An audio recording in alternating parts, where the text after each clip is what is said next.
আসসালামু আলাইকুম রহমতুল্লাহি ওয়া বারাকাতুহু নাহমাদুহু ওয়া নুসাল্লি আলা রাসূলিল কারীম আম্মা বাদ। ডিয়ার ফ্রেন্ডস, আশা করি প্রত্যেকেই ভালো আছেন। আজকে আমি আপনাদেরকে একটি সুপরিচিত ভেষজের সাথে পরিচয় করিয়ে দেব। আপনারা এটিকে ভালোভাবে চেনেন এবং জানেন। অধিকাংশ পরিবারে এটি ব্যবহার করা হয়ে থাকে। তো এটির যে ব্যবহারের যে ব্যাপকতা হয়তোবা এটি আপনাদের জানা নেই। সাধারণত বাচ্চাদের সর্দি কাশিতে প্রতিবেশী কারু কাছে গিয়ে এই ব্যাপারে আলোচনা করলেই সাথে সাথে বলে দেয়, আরে অমুক পাতা রস করে একটু খাইয়ে দাও, তোমার বাচ্চার সর্দি সেরে যাবে। কোনো একটু বয়স্ক মানুষের সর্দি লেগেছে, আর এক সহপাঠীকে জিজ্ঞাসা করলেই এই কথাই বলে থাকে, আরে এই পরিচিত একটি ভেষজ, এটির কয়েকটি পাতার রস করে খেয়ে ফেলো, সেরে যাবে। তো বন্ধুরা, সেটি কোন ভেষজ? সেটি হচ্ছে তুলসী ভেষজ, তুলসী পাতা। আপনারা দেখতে পাচ্ছেন পাশেই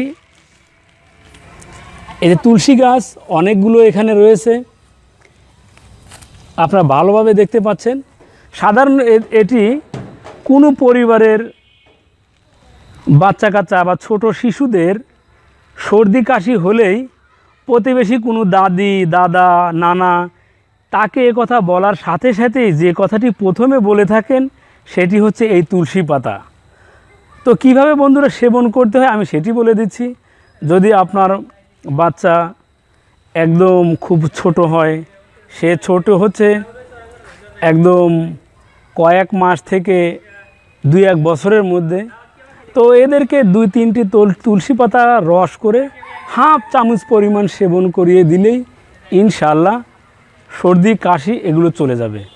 যাদের ঘন ঘন একত্রে 5-6 থেকে 10টা হাঁচি হতে থাকে, তারাও যদি এই তুলসীর পাতার রস একটু বেশি পরিমাণ 2-3 চামচ সেবন করলে তাদের তো হাঁচি ইনশাল্লাহ চলেই যাবে।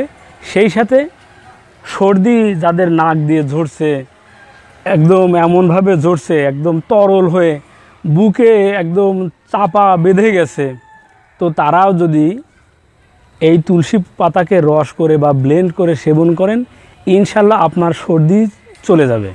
তো বন্ধুরা, সেই সাথে যাদের মস্তিষ্কে জমাট বেঁধে গেছে, যে মনে হয় মাথা কেউ চাপ দিয়ে ধরে রেখেছে, বুকে চাপ দিয়ে ধরে রেখেছে, আপনার সাইনাস একদম মানে শিরশির করছে, সাইনাসের সমস্যা হচ্ছে, তারা যদি এই তুলসী পাতার রসকে একটু মধু সেই সাথে একটু আদার রস সহকারে সেবন করেন, ইনশাল্লাহ আপনার বুকে যত দিনের সর্দি বা কফি জমুক না কেন, আপনার মস্তিষ্ক যত ভারী থাকুক না কেন, 2-4-10 দিন নিয়মিত সেবন করলে ইনশাল্লাহ আপনার এই জমাট বাঁধা সর্দি বা বুকে জমা কফ এটি গলে গলে বের হয়ে যাবে।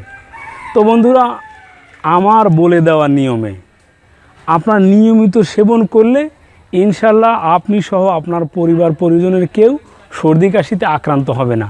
আক্রান্ত হলেও আপনি সাথে সাথে যদি কোনো খরচ ছাড়াই এই তুলসী পাতাকে রস করে খাওয়ান, তো ইনশাল্লাহ আপনার পরিবারের প্রত্যেকটি সদস্য সর্দি এবং কাশি থেকে থাকবে মুক্ত। তো বন্ধুরা, কথা না বাড়িয়ে এখানেই শেষ করছি। ধন্যবাদ সবাইকে।